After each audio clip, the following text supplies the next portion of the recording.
Les amphibiens sont des animaux possédant un squelette. Ils ont la peau nue et possèdent pour la plupart 4 pattes et ont pour la plupart la peau riche en glandes. Les glandes à mucus s'occupent de maintenir l'humidité de la peau en faisant de la rétroinhibition pour contrôler l'homéostasie. Généralement, les amphibiens sont capables de respirer hors de l'eau à l'âge adulte par leur peau qui leur permet de faire des échanges gazeux avec leur environnement, donc c'est de la respiration cutanée. Les amphibiens ont été les premiers organismes à sortir de l'eau pour aller sur la terre ferme, d'où leur vient leur nom amphibien, qui vivent des deux côtés. Il y a environ 3600 espèces d'amphibiens et 28 familles et on les regroupe en 3 ordres. Il y a les anours, ceux-ci n'ont pas de queue à l'âge adulte, par exemple la grenouille, et ils sont les plus nombreux avec 3000 espèces qui vivent partout dans le monde. Ensuite, il y a les urodèles et ceux-ci ont une queue et il y a environ 400 espèces telles que les salamandres qui vivent dans les milieux tempérés de l'hémisphère nord. Finalement, il y a les apodes qui eux n'ont pas de queue et ont un corps vermiforme et comptent environ 200 espèces qui vivent dans les régions tropicales. Les amphibiens peuvent mesurer de 9 mm à 1,8 m, mais la moyenne se situe entre 8 et 20 cm. Chez les amphibiens, la reproduction est variée. Ce qui va se passer avec les anours, c'est que les mâles vont se retrouver dans une zone de reproduction, puis ils vont commencer à chanter. Les mâles qui chantent le mieux vont attirer le plus de femelles, puis les chants sont différents pour chaque espèce, ce qui fait en sorte de créer une barrière prézygotique, ce qui veut dire que les espèces ne pourront pas se croiser ensemble. Ça, c'est la première étape, c'est la séduction. Ensuite, il va y avoir la fécondation, lorsque une femelle va être à côté d'un mâle, le mâle va sauter sur son dos, puis il va s'agripper à elle, jusqu'à temps que la femelle ponde ses œufs par rétroactivation. Ensuite, il va la laisser partir, puis il va couvrir les œufs de son sperme, donc la fécondation est externe. Chez les urodèles, le mâle dégage des phéromones, donc des odeurs, et fait des parades nuptiales pour attirer la femelle.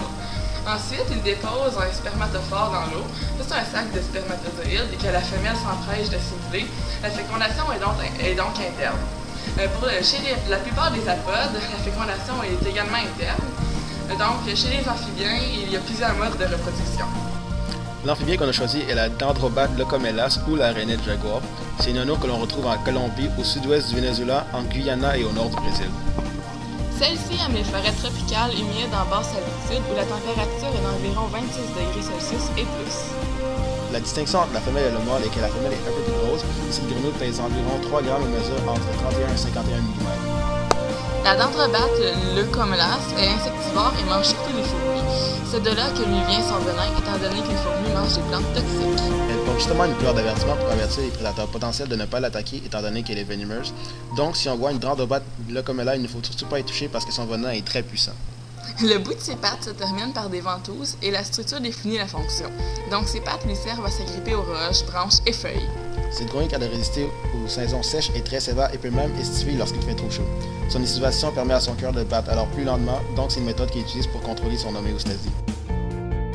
Les Dendrobat locomelas se reproduisent entre le mois de février et le mois de mars une fois par année. Le mâle utilise le chant que vous entendez ainsi que ses couleurs pour attirer la femelle. Ceux qui chanteront le mieux et qui auront les plus belles couleurs éclatantes attireront le plus de femelles, car ils feront preuve de plus d'intelligence et du fait qu'ils peuvent produire beaucoup d'énergie. Les femelles se battront entre elles pour avoir les meilleurs candidats. Ensuite, le mâle et la femelle vont se diriger dans un lieu humide où la femelle va pondre 2 à 12 œufs sur une feuille.